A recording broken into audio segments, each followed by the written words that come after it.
በስነ ስርዓት ያንን ባይዘው ያንን ቃል ቁርአን ውስጥ የትም ቦታ ታገኘው ሞለቱ ነው ቀልለህ አምጥተው ወላሂ ላዚም ራስን አረጋግጥ። ቁርአን ውስጥ የለም፣ ከታች ያሉት እንዲሰሙ ነው። ቁርአን ውስጥ ይሄ የለም። በአንድ ጥቅስ እንደዚህ ልታብድ ከደረስክ ገና ሙሉ መጽሐፍ ቅዱስ እግዚአብሔር ጨፍጭፉ ሽማግሌ ህፃናትን ያለበትን ገና ልጨምር እኮ ነው። ይሄማ አብደን በእንዳ ወንድሜ በስተት ነው እኮ ያነበብከው። እኔ እንዲነግር ብትነግረኝ ኖሮ አንተም ትድን ነበር።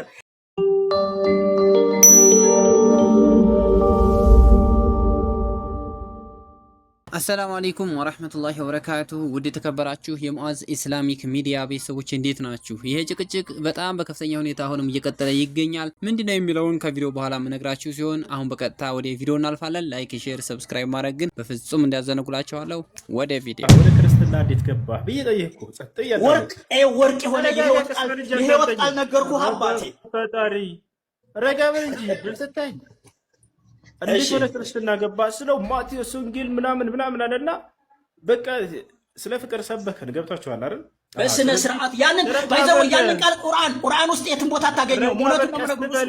ናታን አትፈርጅ፣ አዳምጥ፣ ረጋ በል፣ ቀስ በል። ጊዜ ስታይ ቀልለህ አምጥተው ወላሂ ላዚም ራስን አረጋግጥ። ቁርአን ውስጥ የለም፣ ከታች ያሉት እንዲሰሙ ነው። ቁርአን ውስጥ ይሄ የለም። በአንድ ጥቅስ እንደዚህ ልታብድ ከደረስክ ገና ሙሉ መጽሐፍ ቅዱስ እግዚአብሔር ጨፍጭፉ ሽማግሌ ህፃናትን ያለበትን ገና ልጨምር እኮ ነው። ይሄማ አብደን በእንዳ ወንድሜ በስተት ነው እኮ ያነበብከው። እኔ እንዲነግር ብትነግረኝ ኖሮ አንተም ትድን ነበር። ነገ እኮ በእግዚአብሔር ፊት ሁላችንም እንቀርባለን በተናገርነው አንደበት። አንተ ብዙ እየሳትክ እንደሆነ ስላየው ነው። በእውነት ዛሬ መልእክት ነው ላንተ። ነገ በእግዚአብሔር ፊት እኮ ስለተናገርከው ነገር ትጠየቃለህ። ብዙዎችን ስላሳትከው ነገር ትጠየቃለህ። ሞት አለ። ረጋ በል፣ ቀስ በል። እኔ እርግጠኛ እኮ ስለሆንኩ ነው። አላህን ራሱ እንዴት እንዳደረኩላ ልንገርህ። በኢየሱስ ስም ስለው ከላይ ላይ አሽቀንጥሬ ይኸውልህ፣ ስለ አላህ እኔን ትጠይቀኛለህ፣ እኔ እናገራለሁኝ።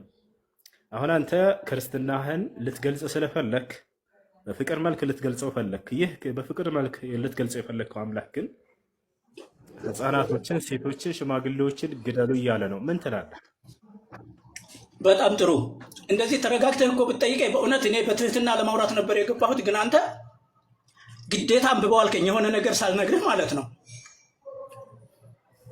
አሁን ከፈቀድክልኝ ላውራ።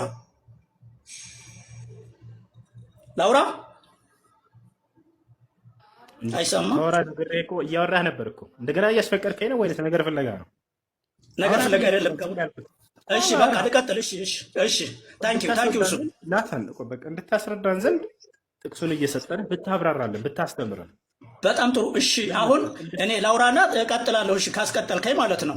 ጥቅሱን ሰጥተንህ እያስተማርከን ብንሄድ አይሻልም? እንደሱ አይደለም። የሆነ ነገር ላውራ መጀመሪያ ልንገርህና ግራውንድ ላስይዝህና የሚስማማ ከሆነ እንቀጥላለን፣ የማይስማማ ከሆነ ደግሞ እንተዋለን እኮ። እሱ ጊዜ ማባከን አያስፈልግም። አዳምጥ፣ ረጋ በል። ይኸውልህ ለመማማር እስከሆነ ድረስ ሁለታችንም እምነት አለን። የእምነት ውድ ቤተሰቦቼ እንግዲህ ያው ይሄ ሁሉ ጭቅጭቅ ሊፈጠር የቻለበት ዋነኛው ምክንያት ምንድነው? እምነትን እንድትቀየርክ በሚል ነበርና ለዛ ነገር እንግዲህ ትክክለኛ መረጃ ሳይናገር ሲቀር በዚህ ልክ ወንድማችን ሆሱ አጥብቆ ያዘውና አሁንም እንደምትሰሙት በጣም ከፍተኛ ጭቅጭቅ ላይ ደረሱ። እነዚህ አይነት ነገሮች በጣም በተደጋጋሚ የሚነሱት ምንድነው? ከመረጃ ጉድለት አንጻር እንጂ ትክክለኛ መረጃ ማቅረብ የሚችል ሰው ቢሆን ኑሮ አይ እንደዚህ ሆኖ አገኘሁት እንደዚህ አረኩኝ ወይም እምነቴን ቀየርኩኝ ብሎ ይናገር ነበርና ለማንኛውም ጉዳዩ ይሄን ይመስላል። በጣም ወሳኝና እንዲሁም ደግሞ ትልልቅ አንኳር የያዙ ነጥቦችን ስለማቀርብላችሁ ቻናሉን ሰብስክራይብ ማድረግ እንዳዘነጉ እያልኩኝ ይህንን ቪዲዮም ለሌሎች ሰዎች ሼር አድርጉት። ቀጣይ እንገናኝ። ሰላም አለይኩም ወራህመቱላህ።